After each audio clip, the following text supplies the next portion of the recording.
Hello, welcome one, welcome all to the CBS Sports College Basketball YouTube page. My name is Kyle Boone, staff writer at CBS Sports, and with me, as always, Adam Finklestein, 247 Sports Director of Scouting. And we're Did you going just with define yourself as staff writer? I feel like, nicest man in America, strong jaw, like writer extraordinaire. We could do better than staff writer, but I digress. you know what? I think that's like my official job title. One, it feels weird to like call myself Strong Jaw. That's like a Gary Parrish thing, so I don't want to like infringe on his space. The And two, goatee is really, really highlighting it. Yeah. oh yeah, I know. It's not great. It's not great. But No, listen, I'm envious. It's straight envy.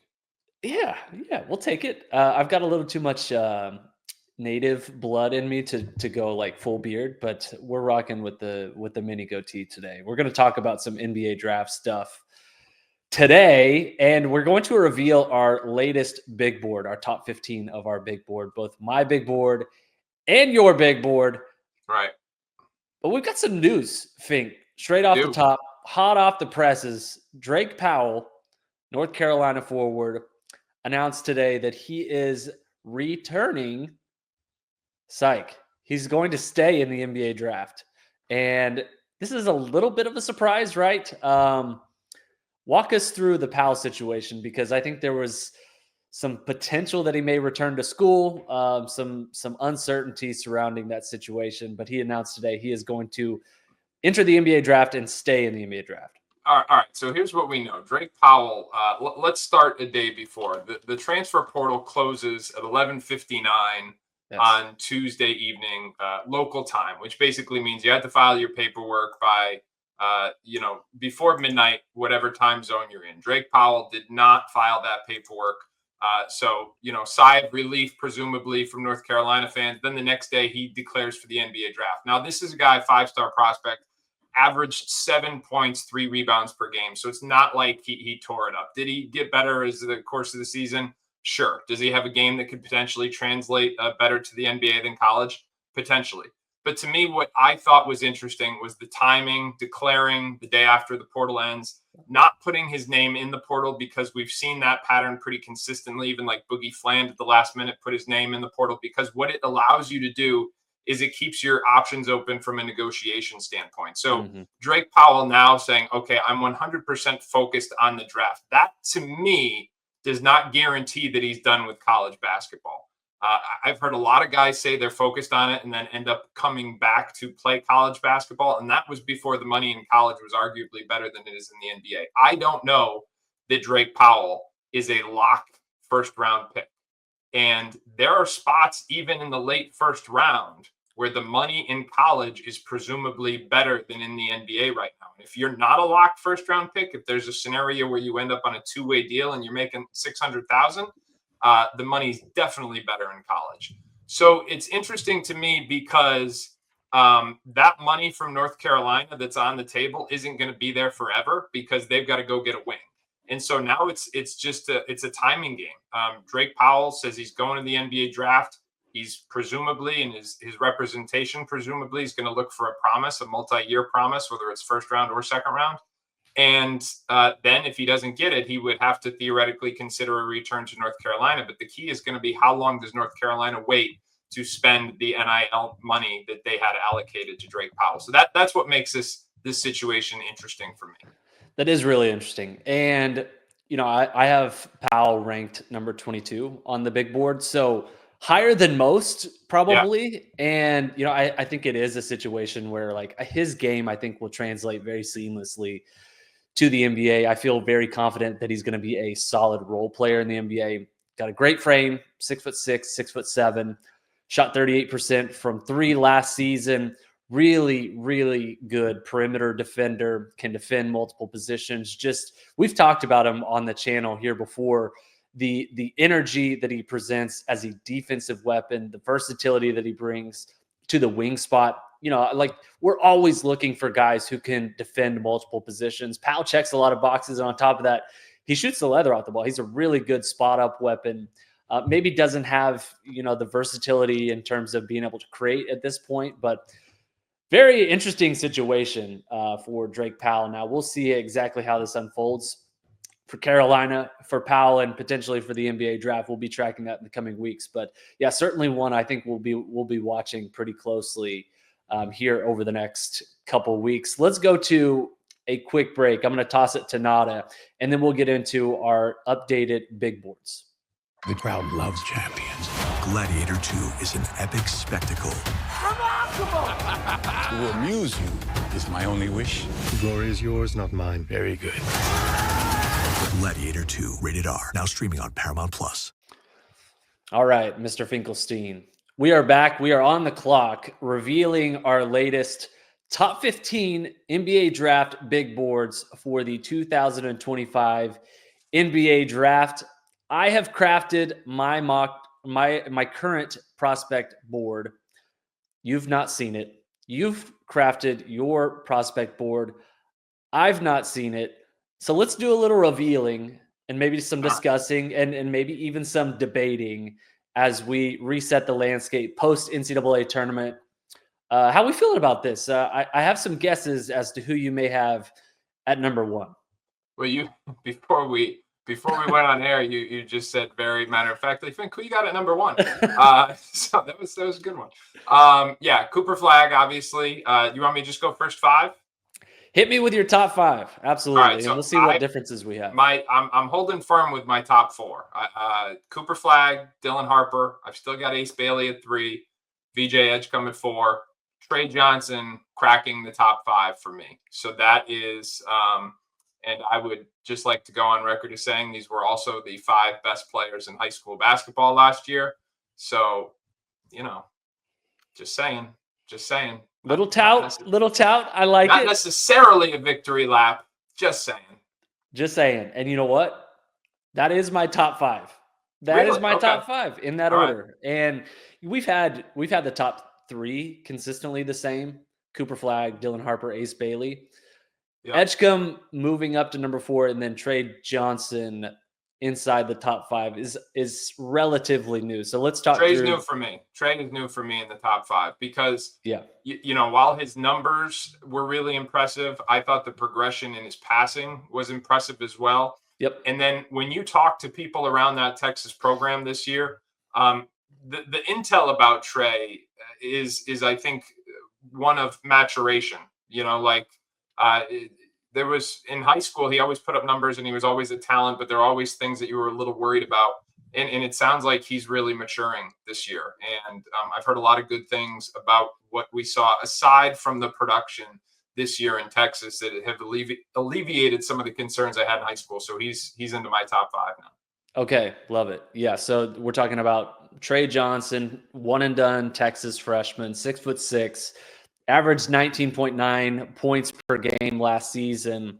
That was of course better than anyone else in this year's freshman class. Better than Cooper Flagg. That was better than Dylan Harper, Ace Bailey, and he did it on pretty high efficiency and high usage as well. Shot 40% from 3-point range, averaged 2.7 assists per game. His assist rate 16.5%. That's nothing to sniff at. I mean, that's really solid. And in conference play, he was up to 19.5% as an assist rate. So as you mentioned, kind of the maturation, the development of Tre Johnson throughout this season, like he was clearly Texas's number 1 guy, and he was able not only to get his own shots, but also able to get other players involved as well. I think the development that we saw from Tre Johnson, certainly very encouraging. He has also moved into my top 5. He has bumped Kasparis Jakučionis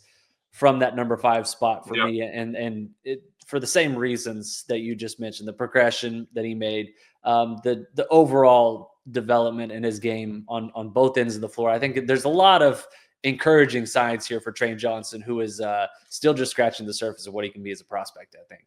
No, I'm a fan, and I think the passing that we bring up is really relevant. But I think the other thing for me that was equally important was one of my criticisms of him in high school.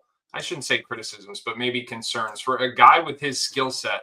I thought he had a lot of room to get better playing off the catch. Everything was off the live dribble. He was one of these guys who just looked like he grew up in the era of skill development guys where everything was crossover, step back, and there were some inefficiencies in his game because of that. And I still think there's area for growth there. Like, he's a tough shot maker, but only made 36% of his open catch and shoot. 39% of his open catch and shoot threes. So we saw some progress there. But like I said, I just, in terms of his all around approach, his maturity, and obviously the production, he's give him credit. He keeps growing, and that's why he's in the top 5. Let's move to the 6 through 10 spot. But before we do that, just a quick kind of like debater before we move on. Let's discuss Tre Johnson, Ace Bailey, because I think there's a lot of similarities in the profile in terms of like people see both of them as flamethrowers, like score first, scoring guards. How do you go about comparing them? And when we're evaluating both of these guys, like what we both have Ace Bailey at number 3. We both have Tre Johnson at number 5. So, we're not saying definitively Ace Bailey's definitely a better prospect, but I think we both have them in different tiers. So when you're scouting those guys specifically, I kind of know what I'm looking for, but what are you looking for specifically that has Ace Bailey over Tre Johnson for you and your big board? For me, it's the upside. I just think Ace has a higher ceiling because you're talking about someone who's, I think going to measure at 6'9". People call him 6'10", but 6'9", high level athlete, tough shot maker. Tre's a tough shot maker too. But Ace is at least 3 inches bigger, if not 4. Ace is a higher level athlete who can play above the rim with a different level of explosiveness and physicality. I could, understand the argument that Tre might have a higher floor. I think certainly you could say that Trace had a better year at Texas than Ace did at Rutgers. I think that's fair.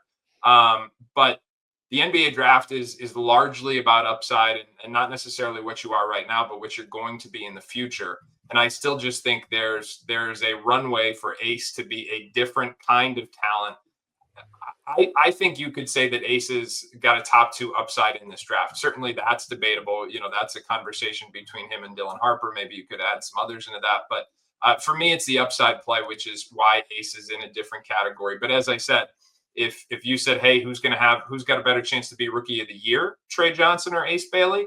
I'd entertain Tre on that one because I think he's ready to come in and score, especially if he gets in a situation where he's afforded a lot of volume right away. And I'm sure he probably will be. Interesting profile notes here before we move on. Tre Johnson, assist rate 16.5%, turnover rate 11.4%. He was a little better taking care of the ball in conference play. The turnover rate moved down to 10.3. The assist rate went up to 19.5. Ace Bailey, on the other hand, assist rate 8.2%. So half of that comparing to Tre Johnson. Turnover rate 13.4%, roughly the same in conference play. His assist rate did go up a little bit to 9.6% in conference play. So just a few profile notes to consider here. They're very similar prospects. Definitely some noticeable differences in terms of how they play the game and the athleticism. I think with Ace Bailey, it's kind of a 1-and-1 in this class. No comparison to Tre Johnson there. I will say this: I think Tre's maybe more of a guard though. Like I'm not sure. I'm not ready to call Ace a guard. Ace to me is a wing, especially when you look at that assist rate. Like Ace is not going to be your secondary ball handler. I think Tre probably will be more often than not. Yeah, that's a good point. Let's move on to our 6 through 10. I will let you have the floor because so far we are 5 for 5 on our top 5 prospects. All right, here we go. At 6, I've got my guy Khaman Kneppel. I've had him higher than I think most for a long time. Still got Kasparis at 7, although I will say he's fallen, and I'm not sure where he ends up. A little volatile right now. It seems Yep. 8 is Derek Queen, someone who I think really helped himself in the NCAA tournament. And I don't mean for that to sound reactive, because the reality is this guy has been producing since he was a freshman in high school. I mean, every setting he's been in now, whether it's St. Francis Academy, 9th grade in Baltimore, Montverde Academy for the next 3 years, Team Thrill in the Under Armour Association, and now Maryland. All this guy does is win and put up numbers. And so we can have all the conversations we want about his upside and his fit and things like that. And if we go down that road, I'll have more to say on the fit. But, I just think at some point you're like, hey, this guy's gotten it done at every single level. It's time that means something. Yep. 9, I've got Collin Murray-Boyles. And 10, I've got Khaman Maluach. Maluach at number 10. Okay. Maluach is an interesting one. We'll definitely have to dive into that because I think there's a lot to unpack there. Let's go with my 6 through 10. Yeah, tell me, what's yours? What do you got? Yeah, so I've got Kasparis Jakučionis at number 6, slipping down out of my top 5. Number 7, Jeremiah Fears. Notably higher than me. Yep. Number 8, Jace Richardson. Higher than me. Michigan State. Number 9, Yegor Dimon from BYU. And number 10, your boy, Con Knippel, rounding out my current top 10 big board. Okay. I like it. Who are we going to fight about? Your pick. Let's talk Khaman Maluach, because I think that's an interesting one where there is a lot to like here, and I think there's also some notable red flags here. So what do you like about Maluach to have him at number 10 on your big board? Well, I'm going to start by acknowledging the concerns, if I could, because what I like is similar to what we've talked about in past episodes. 7'2", 7'6" wingspan, mobile, lob threat, shot blocker, rim runner, all that stuff. I think the recency bias, because of how he played in that national semifinal, whatever it was, like 20 minutes with a negative 20 plus minus or 0 rebounds. 21 minutes, 0 rebounds. Yeah. It was not a great final impression. And I think a lot of people are still going to be talking about that. I don't think NBA scouts and executives are going to put as much stock into that performance as maybe the general public will, because they don't have the same recency bias. And I'm not sure we learned anything in that game. Like, Khaman Maluach struggled to match up with Jerron Roberts, a physical guy with a stronger base and lower center of gravity. No kidding. That wasn't necessarily a surprise. Are there areas of growth that we need to see that were illustrated in that game? Yes, but I don't think any of that, as I said, was a surprise. Yeah. So that to me is why I think that he still is in my top 10. Because I think he fits in the NBA game. And I know I'm being repetitive because I've said this from the very beginning. If you look at the archetype that is hit most consistently in the last 3 drafts, it is this athletic 5-man who can run the floor, block shots, and be a lob threat. We can talk Derek Lively. We can talk Yves Missy. We can talk a lot of guys who just are able to plug and play into the NBA game because they don't have to adjust what they do. I think Maluach is the same type of big man. I think for a guy who's as huge as he is, he's got a little bit of versatility in pick and roll defense. He's fairly mobile. So I think there is a clear niche for him at the next level. And that's why I've got him in the top 10, because I think there are plenty of NBA teams that are still looking to find what he provides as that athletic big with just huge size. I think that's, again, we're not talking about somebody who's 6'10" here. We're talking about somebody who's 7'2" with a 7'6" wingspan and gets rave reviews for character. For sure. Yeah. And I don't think there's going to be a lot of stock put into a single game performance from a months-long season. He had 21 minutes, had 0 rebounds in the national semifinal game. It wasn't a great game. I think you can acknowledge that, but I think, one performance is one performance. It should be taken into account in the larger picture, but it is not the end all be all. For me, I think it was more reflective of where he is as a prospect right now, which is obviously he struggled with physicality in that game. He did not necessarily impact the game as a shot blocker in a way that, you would expect. And that was kind of the theme of the season. Like, his block rate this season, 6.8%. It was good. Maybe not what you would expect or hope for a guy That's interesting. Yeah, that's got my attention. So you're saying he's not the rim protector that some people think with his measurables. You know what? I think he is a good rim protector. It doesn't totally bear out in the numbers, though. Okay. I think That's if there was a statistic that showed blocks or shots deterred, then he would probably lead college basketball, because there a lot of times guys go at him and just decide to go a different direction, like just because he is so big and he is so long at 7'2" and 7'6", his block rate is fairly pedestrian for someone that size. I think he has to work a little bit on his timing in terms of being able to block shots at a high level. But I agree with you on a lot of those points, including like his efficiency as a finisher around the rim is just insane. I mean, he had a really special connection with Cooper Flagg. Cooper just loved throwing him the ball in general vicinity, and he would finish just about everything. He has a huge kind of like target radius where you just throw it up, Maluach is going to go get the ball and finish it.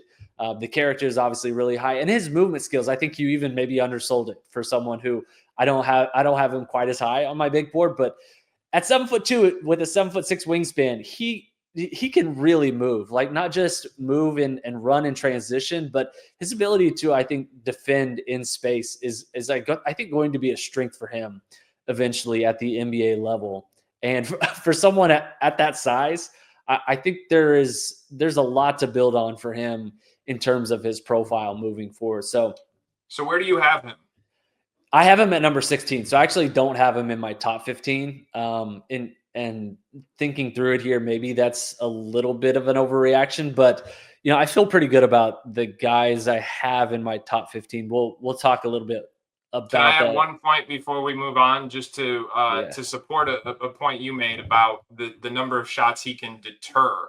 As bad as that Houston game was, 5 days earlier in Alabama, that Alabama game, he was the lid on the rim.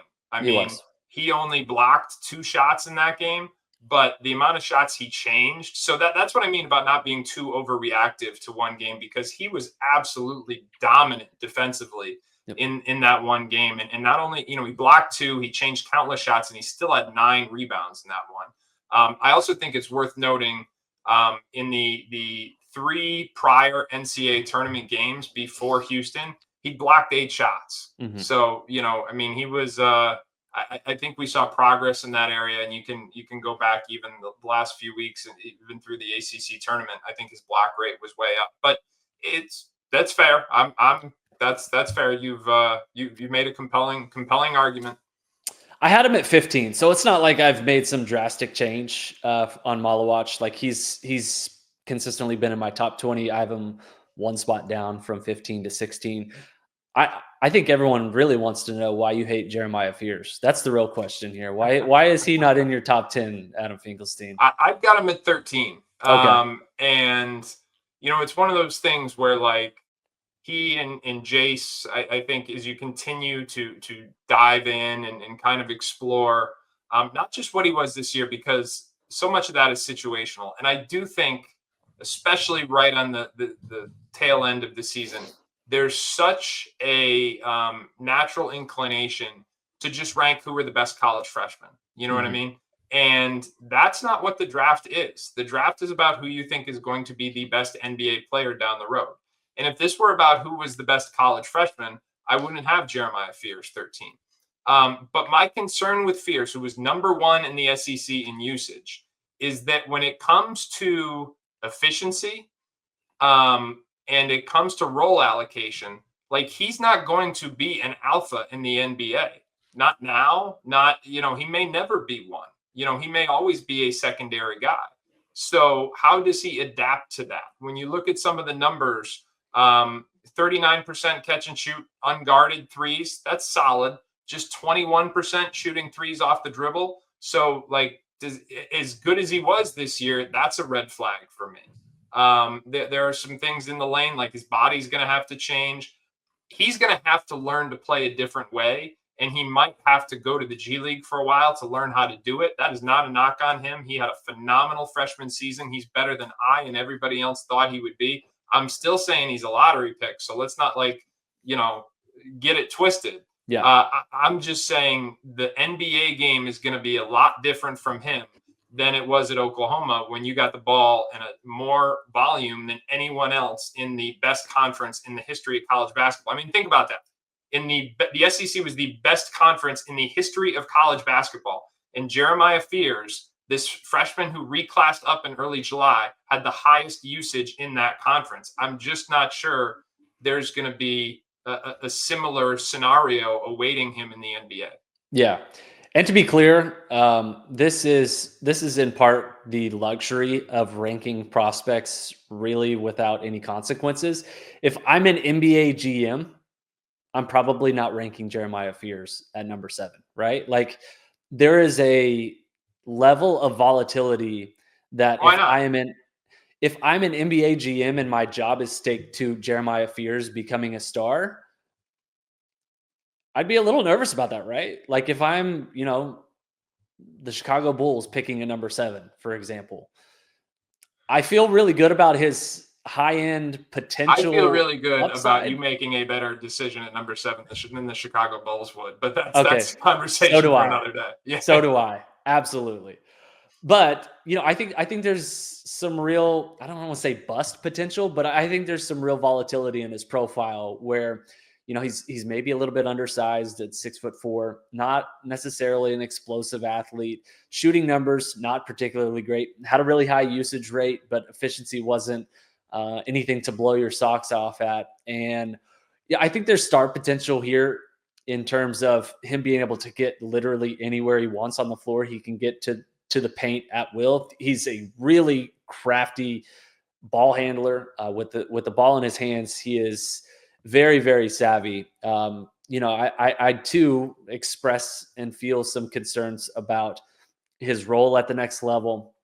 He's not going to have the same high usage rate. And, if he's not doing things beyond initiating, what can he be in terms of an additive player at the next level? So when because like that body's got to change. So like, if he is your instant offense guy in the second unit, is he the, that's why I've got him at 13 and not I think you said 7. But if you're asking me who's got the better chance to be a star like him or Jace Richardson, I would probably go Jeremiah because I think he's more dynamic, but I have Jace higher on my board because I think the chance that either of them, once you get out the top 5, the chance that anybody becomes a star is very, very low. For sure.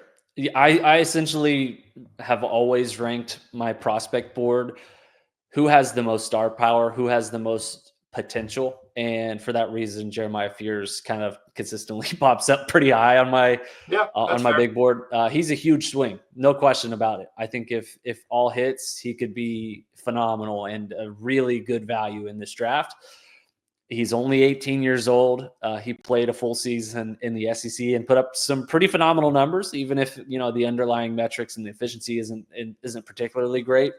There's a lot to like here. So if I'm a smart team willing to take a long-term kind of gamble and development type prospect and be patient with him, because he is not going to come in and be a guy he's not going to be playing minutes for the Oklahoma City Thunder, in 2026 or whatever. Like he's not going to be a guy who's contributing for a playoff team anytime soon. But I think in a couple years, it might take like a wizard setup where like you're just, it's like, especially early in the year where they're just like playing the young guys to get them reps. Like I think Fears, whether it's in the NBA or the G League, that's what he's going to need.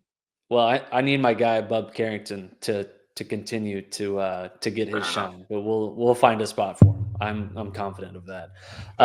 Let's move on to where are we at? 11 through 15? Yeah, okay. 11 through 15. This is where things are going to get interesting. I know you have Jeremiah Fears at number 13. Reveal yourself. 11 through 15, Mr. Adam Finklestein. So I've got Jace Richardson at 11. You already had him in your top 10. I've got Walter Clayton Jr. at 12, the biggest stock riser of the NCAA tournament. I don't have a number 2 because that would just be silly. I've got Jeremiah Fears at 13, which we've talked about. I've got Liam McNeely at 14, and I've got Yegor Demin, who is in your top 10. I've got him at 15. Okay. Very interesting. I did not take you for a Walter Clayton Jr. fan. To this extent. Wait. What? To this extent. To this What? extent. To this extent. I mean, I was the guy calling him a first round pick when the tournament started. You know, my first mock when the tournament started, I'm the one. You know, I said Orlando should take him at 24, and that was considered a hot take at the time. Yes. And then like a week later, everybody's like, "Oh, he's a lottery pick," and I was like, "Well, a week ago, no one thought he was a first round pick." So, yeah, no, I think Clayton has earned this rise. Yeah. Absolutely. Not just because, like I said, not just the recency bias of the NCAA tournament, but people don't remember, man. Florida almost lost to UConn in that second round. I mean, they almost lost several times. Not for Clayton. Three different games. He just won them that game. So, and I think for a guy who is played a starring role in college, there's an easier adjustment to what his role will be in the NBA. An on-off ball, versatility, floor spacing, shot maker who can play pick and roll. You know, he was a 2-guard as a junior. He was a point this year.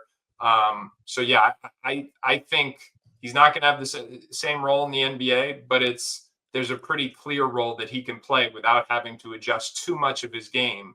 But obviously having to adjust to lesser volume.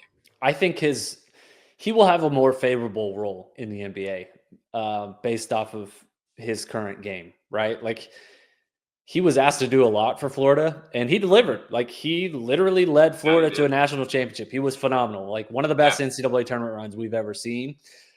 But I don't think his best role is suited for him being primarily on the ball. And so what do you think his best role is? He's going to be a 2-guard at the NBA level. That's what I think. Or an off the bench microwave scorer, someone who can come in and give you instant offense. You finish and then I'll jump off it. I just think his dynamism as a scorer is very appealing. Similar, I think, not one-to-one comparison, but to me similar to Jared McCain in that I think there were some concerns, right, about his size, how that would translate to the NBA level. Is Jared McCain someone who can be a 1-guard? Is he going to generate offense as, you know, an off-ball scorer? And it turned out like it doesn't really matter when you're just like one of the best shooters in the NBA. And that's what Jared McCain was early in his rookie year before getting hurt. Like he looked like he could have been potentially like a top 3 pick. And I still believe that will be the case. I think similarly of Walter Clayton Jr., where he's so dynamic as a shooter that it doesn't really matter exactly what role he will have early in his NBA career. They will figure out a way for him to get the ball, and he will figure out a way to score it because he can make shots off of dribble jumpers. He can make shots peeling off screens, running. It's not just as we've talked about, it's not just a really good shooter, but a really good, tough shot maker who can make shots in a variety of different ways. So I have Clayton at extreme gravity. Yes, absolutely. I have him at number 17. So he just missed my top 15. But yeah, it's someone who's obviously had a tremendous couple months.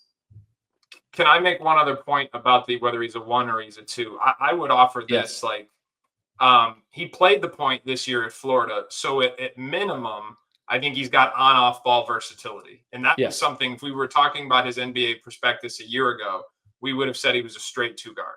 And there's going to be, to your point, there's going to be plenty of times where he plays off the ball because of the amount of jumbo initiators in the NBA, guys who are built like big wings, who are in a 24-second shot clock, who are the ones who initiate the possession.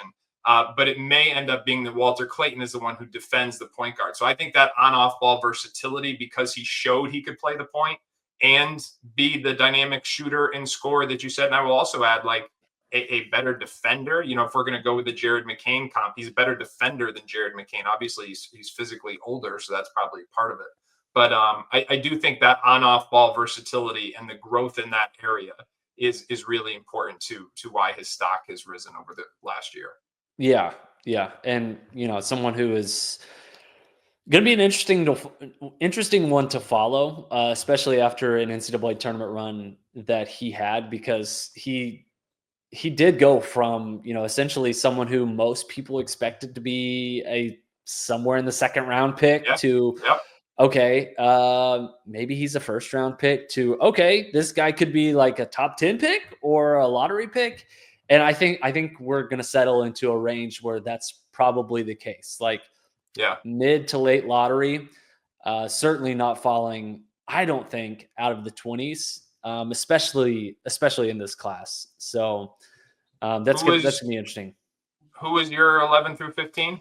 Yeah, so 11 through 15 for me. I've got Liam McNeely at number 11, Nick Clifford at number 12, Collin Murray-Boyles at 13, Derek Queen at 14, and Rasheer Fleming at number 15. Okay. All right. You got do you want to go 16 through 20, or you want to dig in it? Because I had Queen and Murray-Boyles both in my top 9. Yes. Rasheer Fleming is outside the top 10 from 20 for me, but not by much. 2021, he's right in that mix. We talked about him on the last show. But yeah, I got no arguments there. Let's talk Collin Murray-Boyles for a second, because I know we're both very high on him, obviously. Second-year player out of South Carolina. I think kind of an interesting wild card in the lottery discussion, who has been tremendous the last 2 seasons with the Gamecocks. And to be honest, I think even like pretty diehard college basketball fans just have not watched a ton of South Carolina. So what is there to like about Collin Murray-Boyles beyond like he's got a great name and he looks like a Mack truck who plays, both positions down low? Yeah, so there's the length, there's the physicality, there's the prowess in the paint, and then there's the basketball acumen, because this guy can really think the game at a high level. He can make quick, almost instantaneous reads, which means he's going to be able to play out of short rolls. You're going to be able to put him in different kinds of offensive actions. He can really rebound the ball. And, the concerns is that he's a little bit of a exception to the rule in that he's kind of an undersized big. We didn't really see 6'7". we didn't really see his offensive game evolve too much at South Carolina. And so this archetype is not one that is supposed to be able to translate too well to the NBA. Mm-hmm. And yet I think myself and others think that because of, I think it's the overlap of length, intellect, strength, that there's a path for him to be the exception to the rule. And I think we're seeing more and more of that, like players who defy conventional norms. I mean, like Ty Jerome, he wasn't supposed to be a vastly different kind of player, but he wasn't supposed to be a quote unquote NBA prospect. Reed Shepherd wasn't supposed to be a quote unquote NBA prospect. And I know he's gotten the DNPs in the playoffs, but these are guys who are all of a sudden like, whether they're lottery picks or whether they're in the mix for 6th man of the year. I think we're seeing more and more of players who don't fit conventional athletic norms for the league, but who are good enough at what they do where they are able to carve out a role just because they are the best version of themselves. And they're good enough at that where somebody says, you know what, we can utilize you this way. Yeah, he doesn't fit like your traditional big man archetype of sorts. And I think that's interesting for him and kind of for this draft. Like there's several guys who are not necessarily like modern, normal type big man prospects. Like you've got Derek Queen, who is kind of an old school guy. He plays a lot in the post. Collin Murray-Boyles, kind of similar. Danny Wolf is like, a 7-footer who is not necessarily reliant on his athleticism. He's more of a passer and someone who can shoot it and space the floor. Murray-Boyles is interesting. Yeah. And, and Murray-Boyles is like kind of a old school post player. He averaged 16.8 points per game, averaged 8.3 rebounds per game. Last season, only took 5 3-point attempts and then came back as a sophomore and took 34, which is a respectable clip, 26.5%. But, that's not really a strength of his. No. Yeah, it's not great. I mean, it's fine for him, I think. You like to see that a little bit higher, but that's not. I think he's the non-shooter, and I've still got him at number 9 on my board. Yeah, exactly. It doesn't. Yeah. That's the thing, is it doesn't really matter with him because there are so many strengths for him outside of being an offensive weapon and spacing the floor. His defense is exceptional. He uses his body and his body control really well. And so, kind of I don't know, just an outside the box, different type of prospect that we don't really see very often, especially in this archetype. Certainly not in the lottery discussion of most NBA drafts. Yeah, but hey, I got him at 9. We'll see what happens. Did you do 15 or did you do 20? I did 15. What's that? 15. Oh, I thought we were going. You got 5 extra for me? Right. I got 5 extra. Here's bonus round. Ready? Bonus. Let's hit it. Carter Bryant, 16. AC Noel, 17. Neek Clifford, 18. Ben Seraph, 19. Nolan Traore, 20. I think Carter Bryant is rising up boards. Yes, he is. This guy came out of high school last year as a physical specimen and played a lot of point forward in high school. Was really known for his passing ability. Now the handle wasn't quite good enough for him to play that role at Arizona, but those who've watched him since high school know he can really pass the ball. The area of his game which made a significant jump at Arizona was the shooting. And in my opinion, he was not a consistent three-point shooter, at least on the national stage in high school. This year at Arizona, he made 46% of his unguarded catch and shoot threes. So that was, to me, again, very, very telling. He shot 71% at the rim. He's got some defensive versatility to him. You watch Arizona play this year, there were times where they put him on point guards. So I just think he fits what the modern NBA is looking for. He's an NBA caliber body. He's an NBA caliber athlete. He's making threes. He can pass. And the ball handling is something that can be developed. I mean, if there was one area of your game where that wasn't there yet, I think that is potentially one of the easiest areas to address. So I think Carter Bryant is rising, and that's why I've got him at 16 on my board. We are very similar in that I love Carter Bryant. I have not updated my big board beyond my top 17 because I do have I had a hard time putting Maluach and Clayton in my top 15 as much as I tried to jam them in there.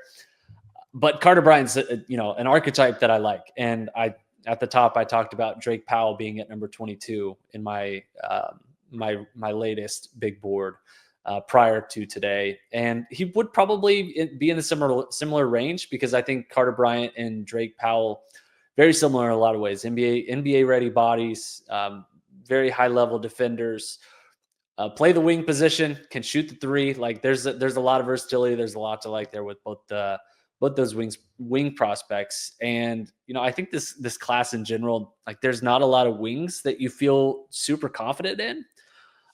We talked a little bit about Liam McNeely. I mentioned Rasheer Fleming. Beyond that, it's. And I think Fleming's to get in a positional rabbit hole, but I think Fleming's a 4. I don't think anybody's putting him in a situation where they want him bouncing it more than a couple times. Yeah, for sure. So, yeah, I think this range of the draft, right, is where things get kind of sticky. And I think in particular the next month with the combine next month, there's going to be, I think, a lot of movers deep dish pizza. and deep dish pizza that will help situate what the mid to late first round looks like this summer. Lots of deep dish pizza. Agreed. I love it. Fink, I love talking ball with you. We're back, baby. We're back. And we're going to have more episodes on the NBA draft coming up in the next couple of weeks. Fink and I are planning to be at the NBA draft combine in Chicago next month. Maybe we'll do some content from there. Who knows? We'll see if the bosses and Nada specifically will allow us to do something crazy from Chicago. Maybe eat some. I did a live show there. I did a live 24/7 show last year until I got kicked out. I saw that, in the stands or something, right? Yeah. It was fun. It was great. Hey, you know what? We did get that cleared. I think you helped me get that cleared. We did it right from right from the arena, and it was before the agency workouts started, and I was still going when the agency workouts started, and then I had to go. Was not cleared to be in there at that point. Yeah. Maybe we can do something more official. But you know what? Maybe we don't need that. Maybe we could just do our own thing. We'll figure something out. You never know. You never know. Talk some NBA draft and eat some pizza together with us. Doesn't that sound like a good episode? Let's see if we can expense that. That's the plan.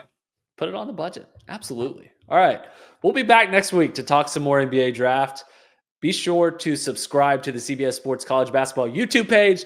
Follow Fink on Twitter. Follow me on Twitter. And we'll catch you guys next time. Thank you guys for listening.